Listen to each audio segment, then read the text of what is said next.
The New Warehouse Podcast, hosted by Kevin Lawton, is your source for insights and ideas from the distribution, transportation, and logistics industry. A new episode every Monday morning brings you the latest from industry experts and thought leaders. And now, here's Kevin.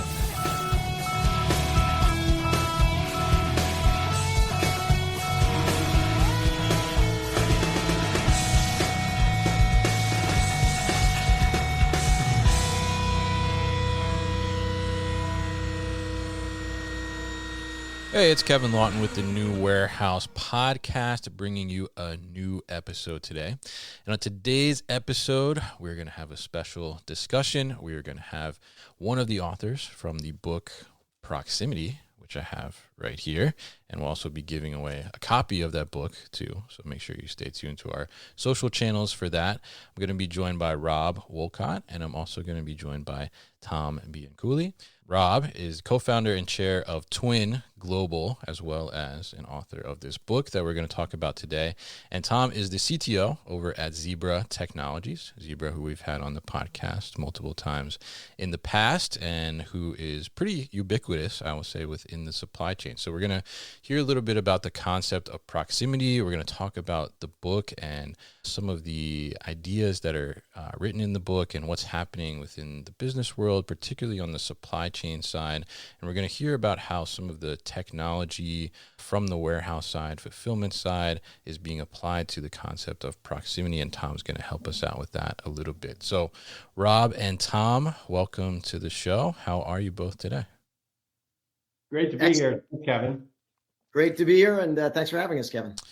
Absolutely. Excited to talk about this. This has been my summer reading here, this book. So I'm excited to talk to you guys now and learn a little bit more about the idea of this and kind of some of the concepts and how they apply to our supply chain side, particularly warehouse distribution and fulfillment side as well. But before we kind of dive into the concept of proximity, why don't we get some background from the both of you? So I guess, Rob, why don't you kick us off a little bit? Tell us a little bit about your background. Tell us a little bit about Twin Global as well and what it is you do. Great. Well, thanks again, Kevin. So background, well, I could start in fourth grade. I fell in love with innovation in fourth grade when I checked a book out of the school library called American Heritage Illustrated Book of Men and Their Inventions. It was a history of the Industrial Revolution, and I kept it too long, and the librarian called my mom, and I got in trouble. And, I didn't have any as a kid, but I said, I really want to be in this innovation space. So briefly, about a third of my life is research and teaching. I teach at the Kellogg School of Management and the Booth School of Business, two business schools in Chicago. And I research and I write, and I'm an active venture investor. And many of those ventures are driving the proximity revolution. Some actually invested alongside Zebra, actually, it turns out. And then third, I have the World Innovation Network, or Twin, and that's how I met Tom many years ago. We've done lots of things together. Twin is really just a big spreadsheet with people's names on, and we get together once in a while and talk about the future, go around the world, see where things are being created. So my life is about trying to envision the future and figure out how to play there. Interesting. And I love that start in fourth grade, definitely. And obviously you love that book if you got in trouble with the librarian, I would say. So yeah. Very nice. So Tom, how about you? Tell us a little bit about your background and tell us a little bit about Zebra too, for maybe the people that are not familiar. Sure. Yeah. So I'll start with Zebra. So at Zebra, we're really focused on leveraging what we call asset visibility. So kind of really being able to understand where your people, your inventory, your capital assets are, really across the entire enterprise, and then use that information to extract insights that help orchestrate workflows and, always be looking at how we can modernize the way work gets done. So we have a framework around that we call Sense, Analyze, Act. So sensing what's happening in the environment, being able to analyze that data, and then push the right actions down to the right person at the right time to get, ultimately get the job done. And if you think about the markets we serve, retail is probably a little over 40% of our revenue.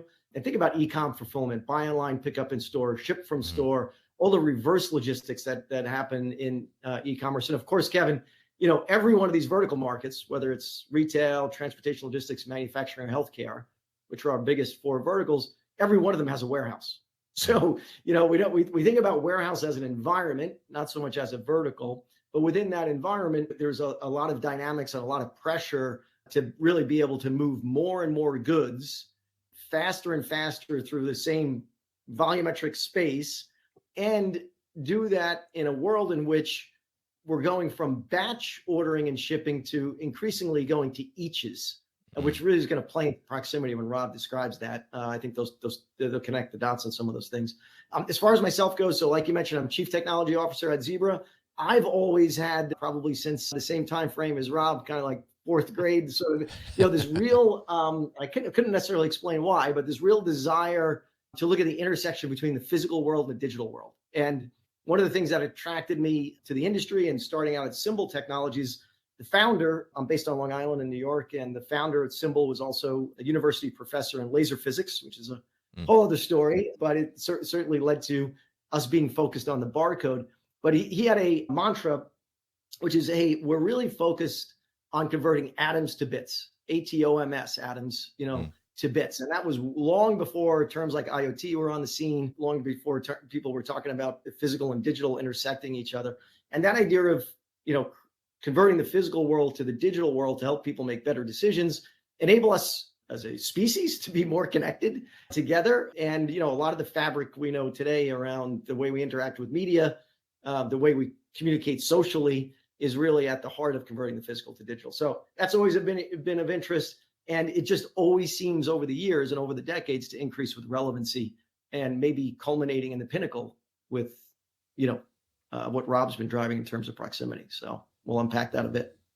Interesting. So we have two big time innovators since the fourth grade here, which is very interesting, and very interesting too to hear some of those kind of evolutions of the technology and things through Tom's career there as well. So let's kick this off. I mean, we're talking about the book. The book is called Proximity, right? So Rob, why don't you kind of explain to us and dive into kind of what is the idea, the concept of proximity in reference to the book? Great. So I'll start with the punchline and then I'll back up and explain it. But Sure. Proximity is a concept that is predictive about where every industry is going the rest of our careers. And we'll validate that as we talk through it. If you read the book, for instance, but you can think about it as anything, anywhere, anytime. And what we know about humans is humans want what they want, where and when they want. And of course, they want it for free, but set that aside. But some people figure it out. So anything, anywhere, anytime, that's proximity. But what does this really mean? So back in 2014, I was at a tech conference and I was sitting listening to each of the speakers. And I don't know about you, but after a while, all the speakers sounded the same. And there was one slide that was really driving me nuts. It's like every speaker had a version of this in 2014, which is something like, by the year 2025, 1 trillion devices will be connected. And I'm thinking, do you really need to tell the audience that? I mean, if you think you have to tell this audience that, you're in the wrong place. And we all know, okay? So we got to do better. We have to have better foresight. And so what I thought about was, from economics, there's a concept called general purpose tool. It's a coincidence that GPT, that's generative pre-trained transformer, total coincidence. But a general purpose tool in economics means a technology that is foundational, that changes the dynamics, that can be used for so many different things. It changes the dynamics of how the economy works. So think like steam engine was, then the electric dynamo, for instance. And digital technologies are exactly that. They can be used for almost anything. And when I posed the question at that moment in my head, which was, what is fundamentally different about digital technologies compared to the industrial age? And what can that tell us about where the world's going to go? And that became the following insight. Digital of all sorts, so this could be mobile apps and AI, but it could also be 3D printing, it could be rooftop solar power, anything that's digitally enabled. Digitally enabled everything allows us to compress capabilities in smaller and smaller packages, distribute them all over the economy, ever closer to each moment in time and space. And so therefore, and this is proximity, digital compels the production and provision of value ever closer to the moment of actual demand. So we aren't just Kai-Hund Krippendorf, my co-author, and I aren't just saying, well, this is a little better supply chain management. Let's add a little technology here and there to become a little better. We're literally saying over the rest of our lifetimes in every industry, we'll get closer and closer to the point where you have a technology platform and business models that encourage you to procrastinate, to wait as long as possible until there's an actual demand, an actual user customer, and then create and produce at that moment. And that's where we're going. It obviously looks different, Kevin, in every industry and environment, but we're going that direction. And hopefully we can discuss through that in some examples. We'll be back after a quick break. I hope you're enjoying this episode. Do you want more warehouse content delivered to your inbox? Sign up for our new email series called Warehouse Wisdom Wednesday to get an educational series of emails on warehouse basics delivered directly to you every Wednesday morning. Find the sign up link in the show notes. Yeah, absolutely. And I think it's an incredibly interesting concept. And certainly we've seen, I think especially over the last few years, some of this unfolding like right in our daily lives, right? And bringing those things closer, and certainly, you know, a lot of tech enabling that. And, you know, some of the concepts and things that are talked about in the book are pretty incredible, which I'm sure we'll dive into a little bit. But well, actually, if I could give you a quick example that everybody will get. The book was finished in January. It went to the publisher, all this. We talk about large language models. Now, of course, everybody was talking about large language models. Yeah.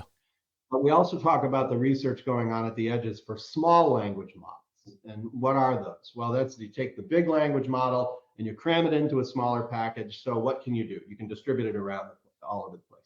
This is what proximity predicts will happen. So we talk about that, you know, in a research concept in the book.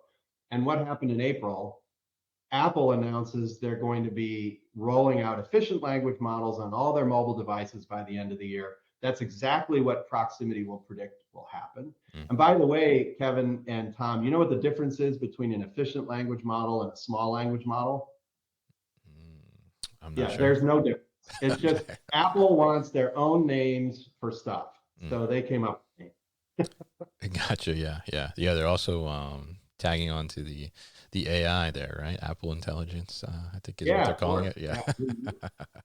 Very interesting. So, yeah, I mean, I think it's incredible to see and the concept. And even as I was reading through the book, I mean, I could see like, oh, wow, yeah, like these are things that are just happening. And I think from like a consumer perspective, it's just, they're just kind of naturally happening. And as we're utilizing them and things are just getting more convenient and it's getting to exactly where we want it to be, we're not necessarily thinking about the total, everything that's going on behind the scenes, I guess, so to speak. So I guess I'm curious, Tom, from your perspective, when we look at this idea of proximity and the concept of proximity that's laid out in the book and talked about, I mean, how has that kind of changed the way we do business? And I guess, you know, specifically on the supply chain side, certainly has a huge impact. So what are your thoughts there, Tom?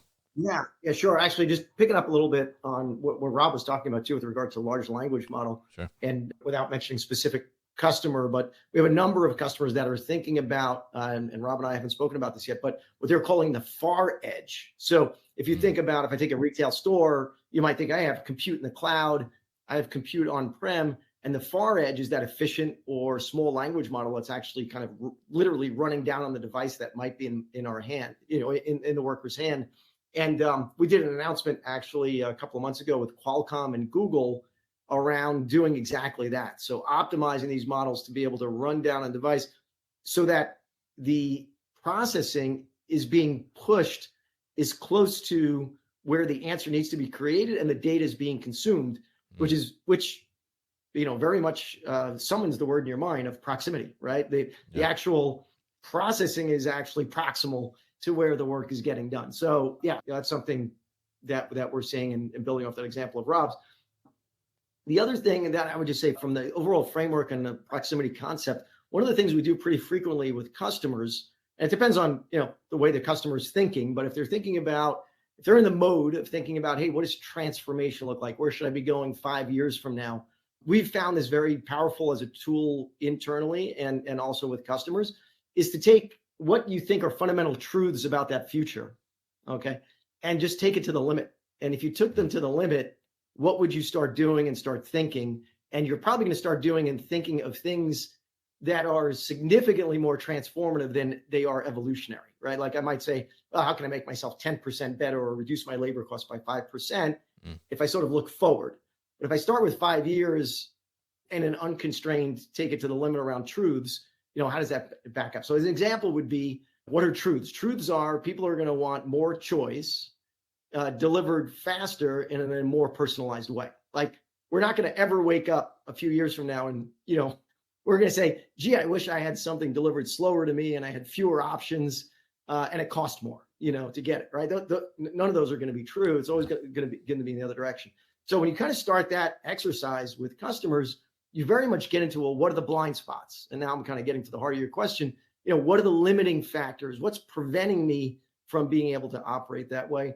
And a lot of the barriers you come up with are really simple things, but then the solution to them requires transformative thinking. So like one example I'd give, I was talking about this with you guys a little bit earlier, is if you think about a cross-dock facility, which may be, part of a supply chain network, certainly would be part of a supply chain network, right, where you've got, truckload of the same goods from, truckloads of the same goods on that truck coming from different manufacturers on one side of the facility. And then you have those being broken down and restaged and packed into pallets that are maybe going off to a DIY retailer on the other side of that facility. So think of a long facility, cross-dock facility, 50 dock doors on each side. They're coming in on one side and going on the other, and there's fork trucks moving stuff back and forth. Those fork trucks for decades and decades have been doing point-to-point loading. So they pick up in the staging area and they unload from truck A, they bring to the staging area, it gets repacked, they move from the staging area to, truck B on the other side, but they're doing point-to-point. Because they're doing point-to-point, whenever they're driving back from where they dropped off, they've got no load on the forks. So the utilization of those fork trucks is like on the order of 50%.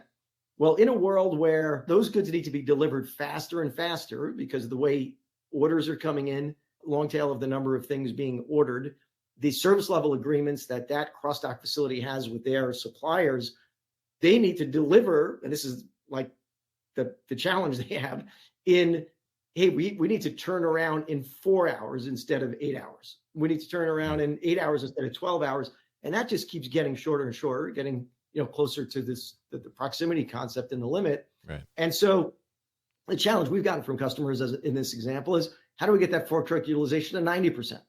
And what we realized is, well, if you know where every pallet is all the time, and you know where every fork truck is all the time, and you know what needs to be loaded based on the system of record in the back end ERP system, then you can orchestrate the movement of those fork trucks so you can do next best move routing. So you no longer do point to point.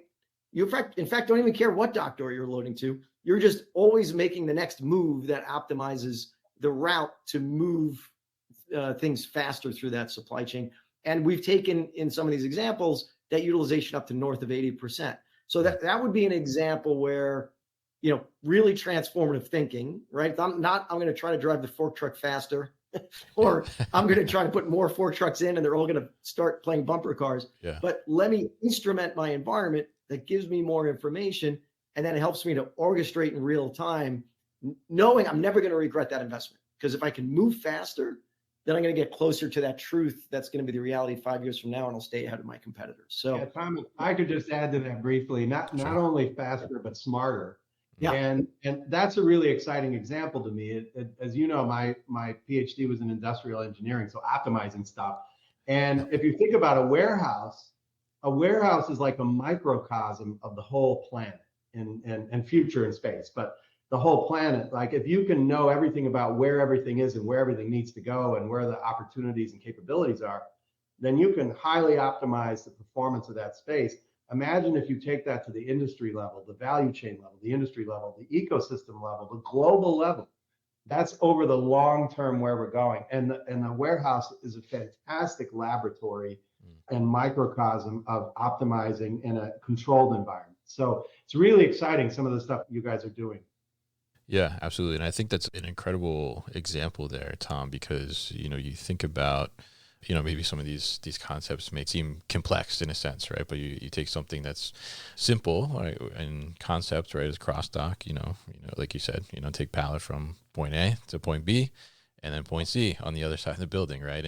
But you're taking the idea of proximity there in that sense where, you may think proximity, oh, how do I get myself closer to this? But in this sense, right, you're saying, oh, there is something that's close to me already, but how do I make somebody aware that it's close to me, or drive the person to be able to do that and create that better utilization? And I think that's really a great example there of how you can look at this in two different potential ways, and also how can you utilize proximity to better have better utilization, like you mentioned, increasing from 50% up to 80% utilization of those forklifts without having to add in more resources in terms of forklifts or people, and then not really solving the problem, just kind of maybe creating additional problems from a safety perspective or just a cost perspective overall. So I think it's very interesting on that side. So you mentioned in there too, I mean, the consumers are kind of, I guess in a sense, we are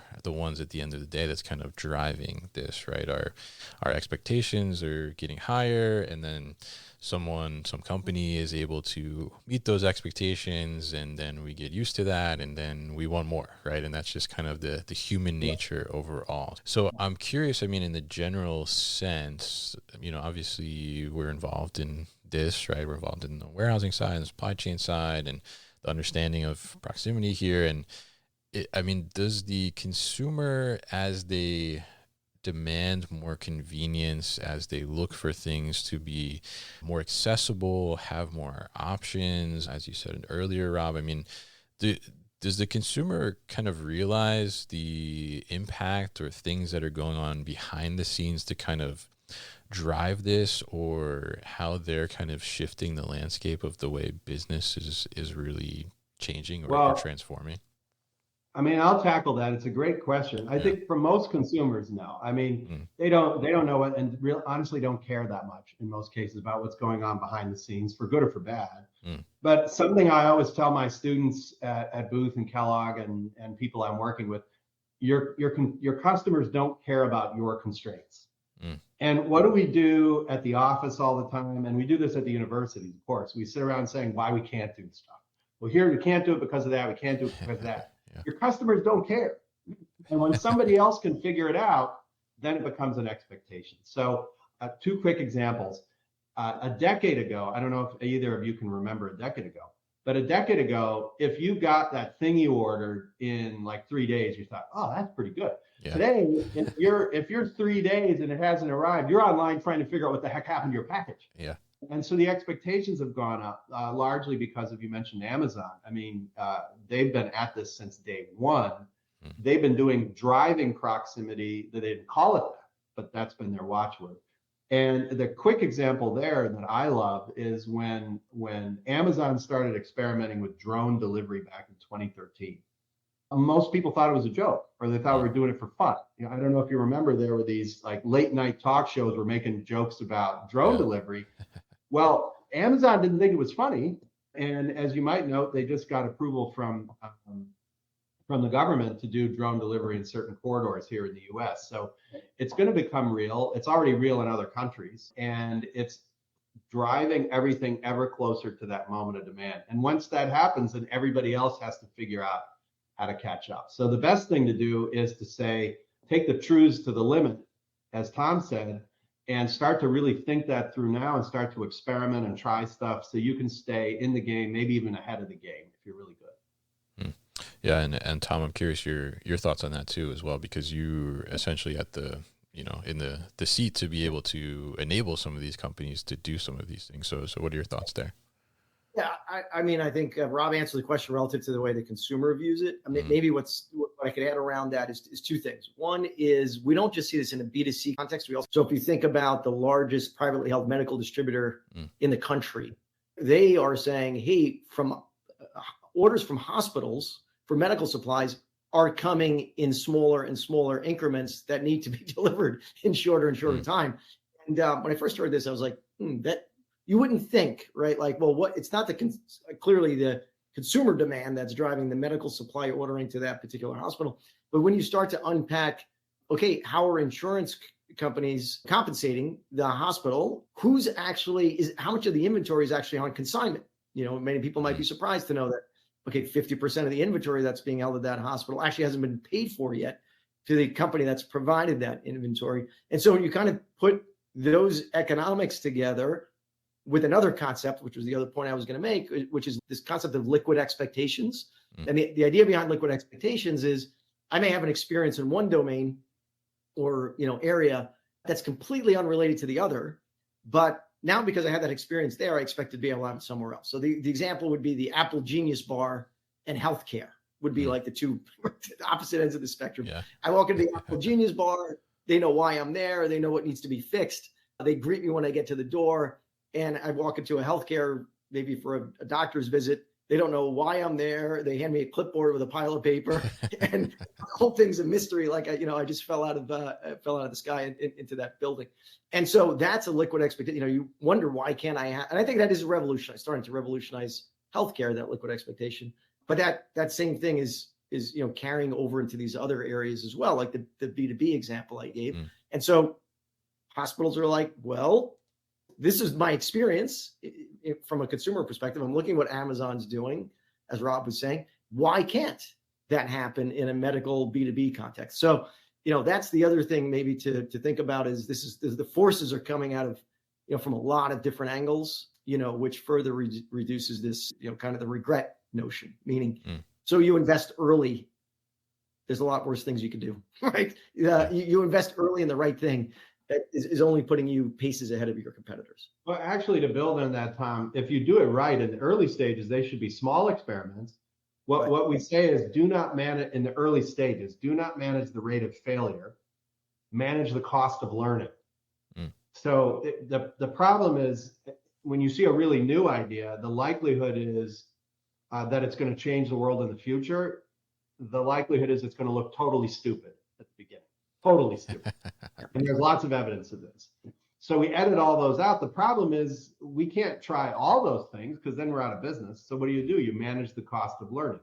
Make small investments, small bets, experiments. You're not risking the company. You're not risking your job, but you do lots of those. Some of them will percolate up, and then you'll have more and more confidence and less uncertainty, and then you can go big. And that's where partners come in too. So working with other companies that are really trying to drive these things, they're eager. Companies like Zebra are eager to find partners that want to try stuff and do it in a controlled basis. So that's where the real breakthroughs come from. Yeah, absolutely. And I think that's such a great point there too, because I know there's some examples you talk about in the book, and I think the one that comes to mind, I guess, is Netflix, right? And you talked about in the book how when they started, they wanted to do online movies, right? But the technology was not quite there. So that's why they went to physical DVDs. And then as technology grew, though, they were in the position to be able to do that. And they had already thought about that, which at the time, I think it was like 1997 or something. I forget. Mid-90s, yeah. I call that a traditional business platform. And that's where when you see a truth, and Netflix saw a truth, which is humans are going to want to watch any video anywhere, anytime. Nobody has to do market research to see if it's going to be true. And so as you said, Kevin, they couldn't do it at the time. So they built this transitional business platform to get into the game, build consumer base, build a brand, build knowledge. And then as video streaming became possible, they were there, they won. They were ready. And so all the business, everybody listening here can think about what's the thing I know is going to come in the future? So how do I get ahead of it and get in the game now in a smart way, and then eventually be in a position to win? Yeah. And I think that's such a great example. And it reminds me even too of like Zappos as well, right? People were like, I'm not going to order shoes online. That's crazy, right? And now what don't we order online? I mean, right? I mean, I think it's interesting to see kind of that evolution overall. And I think that's great advice in there too, is to, something that might seem crazy right now is probably going to be something that is going to be prevalent, and even, be cautious in how you're going about that. But like you said, it's the cost of learning, right? How do we, do small projects, find the right partners to test these things out. And then when the time is right, we're going to be ready, right? And we're going to be ahead of the curve in a sense. And I think that makes a lot of sense. So now on the proximity side, I mean, obviously there's a lot of technology that's driving this proximity to happen and driving these different consumer experiences. And you talk about a ton of different things that are happening within the book, and some things that I was not even aware of, like the concept of growing meat and these different things, which is pretty interesting and fascinating. Yeah. I'm curious, I mean, what are some of the top technologies that kind of stand out to you that are kind of leading the way in proximity and that are really going to make an impact in the long term? Wow, there are so many, but I'll give you two. Okay. One, everybody's familiar with, and it really changed the way people were able to understand how profoundly different the proximate future would be. And that's a generative AI. ChatGPT launched. Before ChatGPT launched to the public, if you needed a crappy speech for an event, you had to agonize for hours in front of a blank screen. And then ChatGPT launched in November of 2022, and you threw a prompt in, and seconds later, you had a crappy speech for your event. Now, you have to make sure that it's what you want to say, but nonetheless, it was sitting there, a blank screen doing nothing from your perspective. Now, we know there are servers in Iceland and whatever, that's fine. But from your perspective as a user, it's doing absolutely nothing until the exact moment of demand. And then seconds later, it provides an answer. Now, thinking more in the supply chain and warehouse space, so with physical products, that's a digital product. Those move at the speed of light already. But physical products, it's coming for that too. So one of the things I talk about with people who are managing physical infrastructure, supply chains, et cetera, is I say, look across your whole supply chain. Look for those stock out risks. Look for the risks of parts and MRO and things like this, that if you really have to have it there and you're paying a lot of money to make sure you've got inventory. What if you had the ability to produce just exactly what you need where and when you need it, and do the math and find out how much you'll save? Now you've got a ceiling for how much you might invest in, say, having a 3D printer on hand for certain things. And companies like Ford Motor are already doing this. So this is normal. But I'll give you a really out there example, a quick version of it. It's called Interstellar Lab. This is a company based in the US, but French founder, Barbara Bell VC. I invested in it. It's super amazing. Barbara was a VC and a plant scientist, and she decided in 2018 she wanted to figure out how to grow food on Mars. Now, she asked me if I wanted to invest, and I said, no, I'm not a billionaire. I don't have a 60-year payback period. But she got a big grant from NASA, and that work continues today. Small contained environments to grow food on Mars and spaceships, et cetera. But she also knew she needed a real business. So she created these room-sized pods, a little bigger than the room I'm in right now, that sit in factories, and they grow. She and her team made a list of high value ingredients, low volume. So very high value ingredients derived from plants that are very low volume. And they're right outside Paris. So guess what industries use these kinds of ingredients? Skincare, cosmetics, perfume. So, she's in Paris. So that's what they do there. So fast forward to today, her biggest clients are Robertet, Firmenich, L'Oreal. So L'Oreal has contracted with Interstellar Lab to take these pods and put them in their manufacturing facilities. And Barbara's company manages them remotely and using AI, and obviously the water is all automated and set up. You have to go in and plant the plants and all this. But now L'Oreal can grow exactly the plants they need where and when they need them for those critical ingredients, and they're completely absolved of supply chain challenges. They're completely absolved of global geopolitics.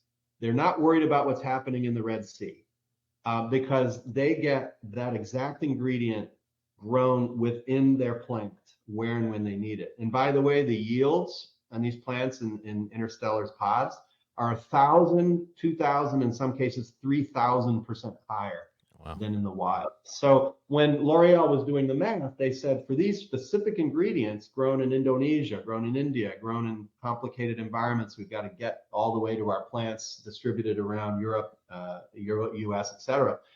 I can now completely resolve that problem. And so that's an example of pretty far-edge stuff, research for space coming back to Earth and bringing proximity right to where it matters most for businesses. And this will only get better over time.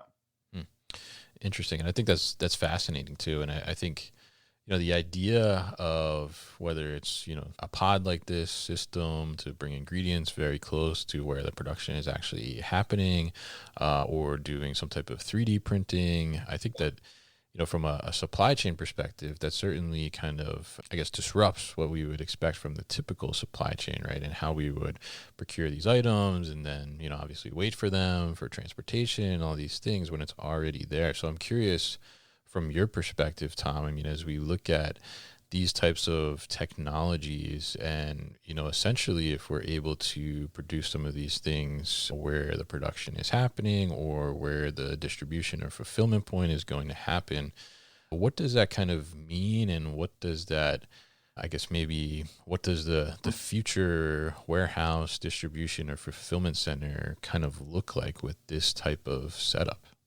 Yeah. Yeah. A couple of things come to mind. One is, and Target's been public about this, Target, the retailer, but they've renamed some of their facilities to flow centers, which I think is a really appropriate name in the sense that what is in the world that Rob just described in the example of, that production of a raw ingredient closer to the production of the final product. What does storage even mean if you're sort of skipping right past that? And in from a fulfillment point of view, the flow center is meant to evoke that exact idea, which is like things are just, they're coming in, but they're flowing right through.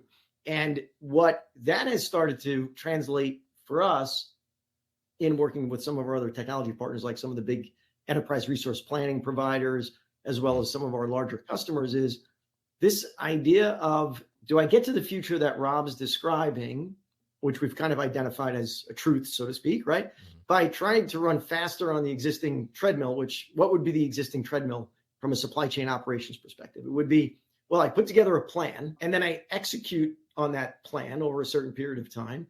And then I recast the plan and I execute on that plan. And, as Rob was saying, 10, 12, 15 years ago, maybe that plan was 3 or 4 or 5 days and that was okay. Then it was like, okay, I have to make the plan 2 days because the cycle time between, when the plan gets stale and when I need to execute is getting smaller. And now it's literally gotten down to like hours and then minutes, and it just doesn't scale, right? So if I'm recasting a plan and then I'm executing and planning and executing. So is it saying, do I jump off that treadmill and jump into something called streaming operations, where you're actually using all of the signals you can? What is Kevin looking at online? What is he talking about in social media? What is the weather around him? What events are going to happen this weekend near him? What's new? What's in the news that's relevant to you? And you mentioned the Apple Intelligence earlier. So what is your contextual digital twin, maybe thinking about buying that you haven't even thought about buying, but it might be anticipating what you need. That'll be a signal in the not too distant future that then informs this streaming operation, right? That says, okay, don't put this asset here or set up this labor plan to look like this, instead configure it this way, and be constantly dynamically configuring that. It becomes a very organic operation as opposed to kind of a plan that you execute over time. So if you translate that, think about things like picking inside of a fulfillment center. I mean, typically you would know, here's the zone I'm going to work, or here's the area I'm going to work from a picking point of view. Now we're seeing that be completely blown up, and where robots are being deployed together with workers, and they're just intersecting each other based on the way that orders are coming in and the way that orders are being anticipated. So I'm not working these 10 bins. I might be working these 10 bins for 15 minutes, and then I might be redirected over to another area. A robot might rendezvous with me over there. So it's becoming this very much kind of streaming operation, which has huge ripple effects to traditional ERP tooling, because those are procured in a very plan and execution oriented way. Like you buy a planning system for inventory or for labor, and you buy an execution system like task management for actually executing. And we're going to see those, those two things, the lines are really going to blur. It's going to be disruptive because there's incumbents that are clinging to the thing that's made them lots of dollars for a really long time. That's going to fundamentally change. So I think the most progressive customers that are leaning into that, let me think about streaming operations as opposed to plan and execute, are the ones that are, reinventing where this all goes and thinking about a lot of what Rob says, which is once you realize that, you start to think to yourself, wait a minute, are there parts of my infrastructure that I should rethink in terms of where I move it to? Yeah. Because that if that's the way I'm going to have to operate, that's what's going to be required. And so that's kind of all those things. To Tom's point, in the appendix of the book, we have proximity strategy workbook. Yeah. And there's some exercises. You don't need me there. There's some exercises you can go through to say, what are some opportunities in the near term for us to start advancing toward proximity? And we already talked briefly about find those points of risk and maybe start to insert things like 3D printing to cover some of those individual points of risk. And that's great. But what we'll also start to see is more and more demand for customization, and not just from consumers, but as Tom said, from B2B customers are going to be looking for more and more customization. And there'll be a point where the traditional model of demand planning a year in advance, ordering millions of copies from China, and then hoping you have the right stuff in inventory is not going to be able. The model won't be able to compete at that level of customization that you can by creating an individual instance of a particular part or product, for instance. And I like to think about it like this. The easiest demand to predict is the one that already exists. And so if I can figure out how to set up my systems, my supply chain, et cetera, to respond as fast to each individual custom demand as possible, then I've given myself a picture of where the future is going to go. Very interesting. And I think, it is interesting to see how these things are going to continue to evolve and develop, and the concept there of streaming operations. I mean, it's a very interesting concept. And when you talked there, you mentioned about, what do I look at online, right? Or what's the weather like around me, and all these different signals that are out there. And even, potentially the idea of my digital twin as a consumer, does it know what I'm going to buy before I know what I'm going to buy, right? In that sense. And I'm curious your thoughts on, because to a certain extent, right, that's all driven by some type of data, right? Or some type of accessibility to the consumer. And I think obviously over time, there's been, tons of discussion and debate about data and privacy and things of that nature. But I think, in some instances, what the consumer expectations are, like, you need to have that kind of insight into what the consumer is doing, or, those types of buying patterns and things that are going on around them, to be able to really deliver on what they are expecting, right? Whether they think you should have their data or not. So I'm curious, as we look more towards this proximity and we continue to evolve businesses and the consumer experience to meet these proximity expectations, I mean, how will that kind of have an impact on society as a whole, whether, good or bad in either sense? I mean, what are your thoughts on that? And I'll open that up to both of you, whoever wants to go first. Well, I mean, I guess I can start. It's very exciting, in fact, the possibilities. To be clear, Kaihan and I are not saying this is nirvana. We're definitely not saying that, it's going to be a paradise and isn't this, it's all wonderful. If people can have anything, anywhere, anytime, which is what we're asserting as we go into the future, we've already proven ourselves to be not great. Humans have been not great at making decisions under abundance. I mean, look at obesity epidemic and climate change issues, energy, all these things. So there'll be lots of challenges as well as opportunities. But on the other hand, if you think about proximity in the right way, the efficiency advantage, et cetera, there are tons of opportunities to, for instance, solve energy challenges, radically decrease waste. If, for instance, in the book, we talk about on-demand pharmaceuticals. They're a private company. You can look them up. They came out of military. Now they have their first implementation in Mississippi in the health system. They make pharmaceutical drugs on demand. And it's the size of a refrigerator. You type in 300 doses of ciprofloxacin, hours later, out come 300 doses, just like you get at the pharmacy. And the FDA has approved that these are the same as you get at the pharmacy. And when you think about that, ciprofloxacin has a 3-year shelf life. So every 3 years, you got to throw out all the pills and make new pills. On-demand pharmaceutical system is sitting there with carbon, hydrogen, and oxygen. What's the shelf life of carbon? As forever. Okay, well, now when you do the math, you start to realize things are going to be radically different. Now, it's just at the edges. It's still really early. It's for almost all businesses in healthcare. I would say this is on your periphery. This is on the edges. And most things in the periphery die, but some of them rise up and they change the game. So I think, Kevin, the opportunities for solving things like waste, energy, et cetera, are absolutely enormous as a result of proximity. But your comment about consumers and data, yeah, they'll act like they're concerned about who knows stuff about them, and there'll be lots of really important public conversations about this. But honestly, when you give, the reality is if people have shown, when you give them convenience, when you give them what they want, they sort of ignore it. They sign that, consent form to use the software that they definitely read. And that's where we're going. I honestly think in 100 years, we won't have the concept of privacy, but maybe that's a different podcast. Yeah, I think so. Tom, your thoughts there? Yeah, no, I definitely echo, particularly on the consumer side. I mean, this trade-off of convenience, privacy for convenience. I mean, the decision will ultimately be up to the individual consumer from an opt-in perspective. And there's a lot more work we're doing, like 100% more that we're doing of this now than we were doing, say, 2 or 3 years ago at Zebra around digital ethics, compliance, thinking about responsible AI.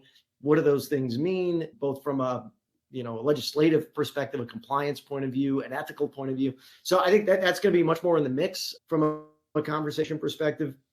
And the other thing that I think also in a B2B context is, there's these nuances of access to data, ownership of data, persistent versus transient access to data. So I think there's going to be a lot more detailed models than this just, hey, all my information is available or it isn't.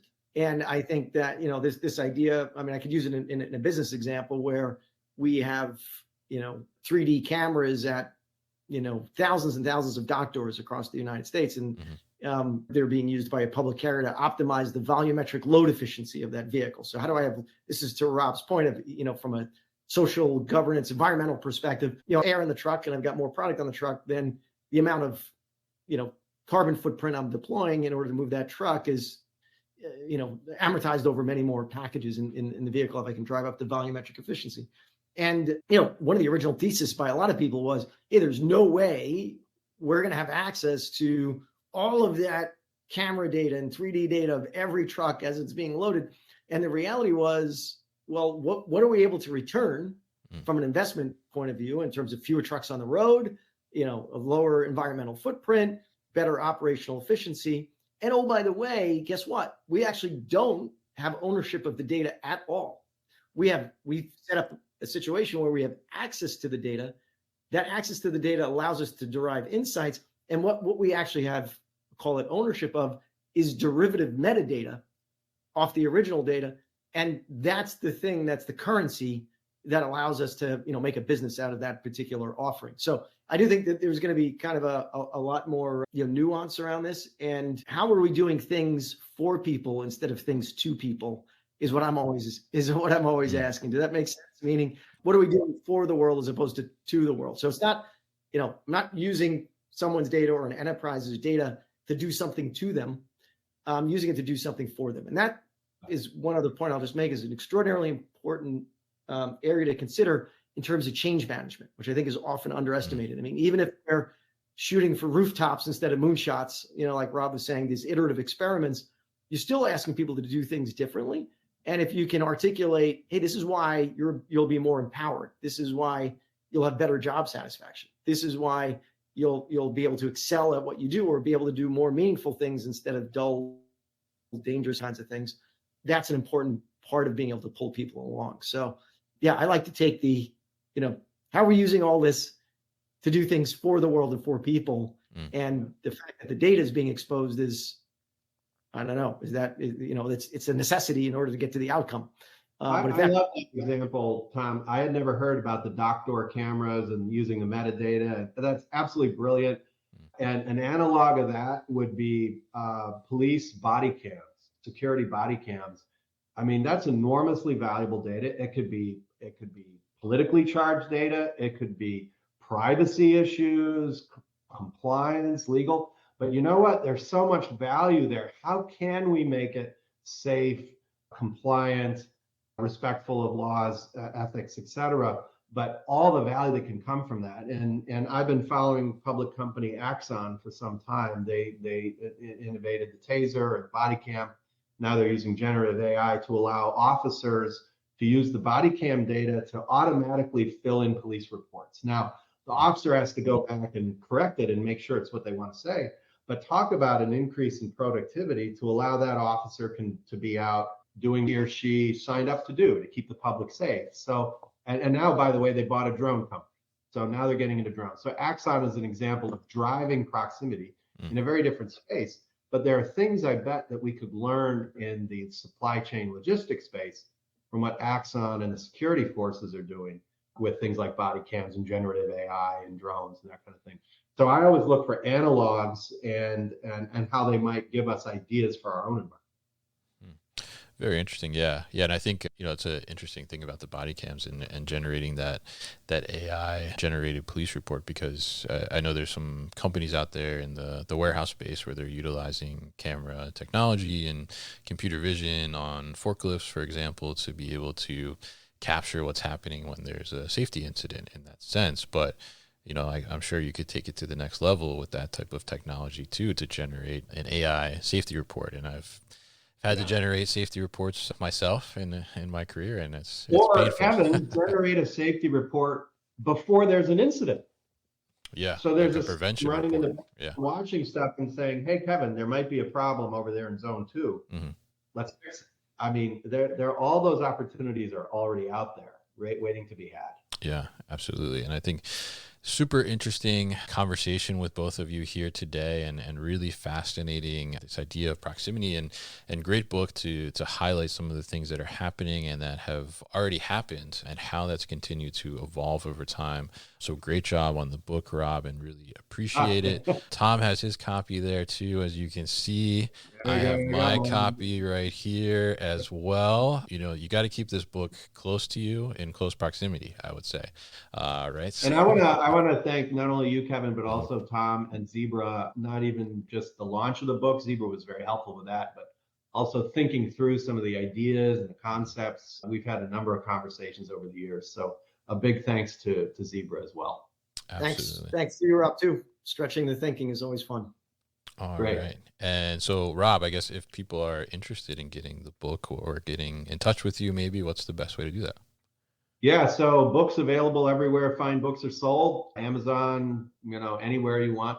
And the book site is proximitybook.net. And I'm always available on LinkedIn. So Robert C. Walcott, you look up Robert C. Walcott and you'll see something that looks somewhat similar to me. And I'm the one that manages that. I keep direct contact with my network. So please reach out. Let me know that we met here on the New Warehouse podcast, where warehouses are sexy, apparently, according to the. There you go. He's caught on quickly. All right. And Tom, how about if people are interested in learning more about what Zebra's doing and some of the technologies that you guys are putting out there to help enable some of this proximity? Yeah, absolutely. I mean, you can hit us up on our website at zebra.com, and we've got the whole bevy of solutions organized pretty much by vertical. So very much in line with a lot of the types of things we spoke about here. And then I too very much plugged into LinkedIn. So feel free to reach out to me, Tom Bianculli. Look for Zebra and hit me up on there, and I'd love to continue the conversation. All right, great. And a fantastic conversation with both of you today. I really appreciate you joining me and giving us these great insights on what's happening now and well into the future as well. And as mentioned in the beginning of the show, I do have an extra copy to give away. So we'll definitely put all the information on how to get in touch with Rob, how to get the book, how to learn more about Zebra at thenewwarehouse.com. And you can also find the information on how to get the free copy from me on the website as well. So check out thenewwarehouse.com. And thank you once again, Rob and Tom, for your time on the show today.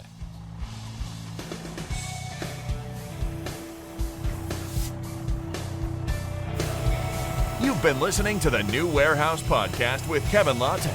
Subscribe and check us out online at thenewwarehouse.com.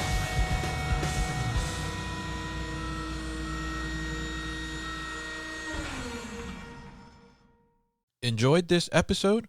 Make sure you are subscribed to the podcast, and for more content from the New Warehouse, find us on LinkedIn and YouTube.